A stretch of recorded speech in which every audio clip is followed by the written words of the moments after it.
Om Namah Shivaya. Let us now listen to the continuation of the discourse on Swami means only Kumaraswamy by MahaPeriyava from the book Voice of God, Volume 1. In olden times, all Shastras, Vedanta, medicine, music, and even dictionary were compiled in the form of shlokas. What is the reason? In those days, printing and publishing books were not known. Therefore, if one thought he could go to a shop and get as many copies as required by paying the price, that was not possible. If they were to be written on palmyra leaves and given to each Vidyarthi, even a lifetime would not have been sufficient. Therefore, they thought it wise to give everything in a form that can be memorized. What is in prose form will be forgotten. Since we are always talking, any lesson which is in the same form will not remain in memory separately, but will drop out. But if it is in the form of poetry, with all its necessary forms, the same can be memorized and retained. That is why any Shastra was written in shloka form and students are made to memorize them. Till the arrival of printed book, many who were great Pandits learned all Shastras and were able to repeat them from their memory, even without the palmyra leaf. Today, since books are there, we find a situation in which no one deeply absorbs anything in the mind, in the thought the book is there for reference. Today, there are a number of libraries. In those days, even those who could not read and write were walking libraries. Reason is the habit of memorizing. Because this kind of memorizing, students got intellectual concentration and mental discipline. If a matter is to be memorized, one has to be at the job for a long time. Therefore, to rein in the students and prevent their minds from wandering on all sorts of things, the method of memorizing helped a lot. To facilitate this, all Shastras and sciences were written in verse form. There are two things, Gadyam and Padyam. Gadyam is prose, Padyam is poetry. Amarasimhan wrote the Amarakosham in beautiful shloka form. In that, when he deals with names of Hindu deities, he will go on detailing all the important names for every deity without any religious prejudice. When we hear that, it will not appear to be a dictionary, but as Archana, Namavali. For example, see what Amaram says about the alternate names for the word Shambhu.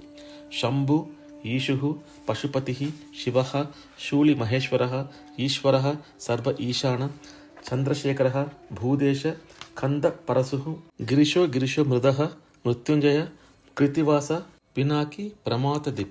It looks as if Amarasimhan goes on reflecting the names of the Lord with great liking. The words have been used in an easy and elegant manner in such a way that even beginners can remember. When he deals with the word Indra, he similarly literally pours about Mahalakshmi. To hear it, we'll be looking at Lakshmi herself. Indra, Lokamata, Ma, Kshirodhanaya, Rama, Bhargavi, Lokajanani, Kshirasagar Kanyaka, Lakshmi, Padmalaya, Padma, Kamalashri, Haripriya. It goes thus. It is not like a dictionary. It is stotra. It is funny that for Amarasimhan, who gave meanings without any partiality in one place, he displayed partiality. When it came to Buddhism, he could not overcome his desire to denigrate it. Really speaking, he should have been more inimical to Hinduism than Buddhism. The reason is that in their view, that because yajna involves violence, there should be no yajna and not referring to any god. Both are opposed to the Vedic religion. Between them, there are a number of identities like this. Usually, if our sworn enemy lives in another place or even in another street, we will not have a feeling of much competition with him. We will not have much heart burning. But if one lives in the opposite or next house, we will have a greater feeling of jealousy against him. Even if he is not much inimical towards us, we will be waiting to put him down. In the same manner, it appears that Amarasimhan was more keen to denigrate Buddhism, which was close to his own religion, and derived pleasure out of it, rather than denigrate the Vedic religion, which was so different from his own. Amarasimhan gave fair comments on words relating to Hindu religion, but what did he do when it came to words relating to Buddhism? When dealing with words relating to Buddha's name, he did not mention words like Tathagatar, one who goes along with an ideal, which are popular names exclusive to Buddha. He mentioned only some common names as if in the thought, let people of any religion reading this think that Buddha is their own Swami. He did not stop with that. He gives the names Tathagatar, Shakyamuni, etc. to Jina Mahavira. Buddha had a bodyguard, Sukadar. Even that name he gives as one of the names of Mahavira. But so far as Hindu religion is concerned, he does not show any prejudice. Even the mutual prejudice which the Vaishnavas and Shaivas within the Hindu community have, he did not have. Just as he gives the names of Ishvara, he also gives the names of Mahavishnu.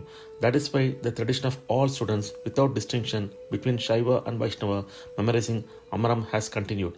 Amarasiman, who belonged to another religion and who did not ascribe any inferiority or superiority to any Swami, has in his Amarakosham calls Subramanya only as Swami, a name which he does not give to any other deity.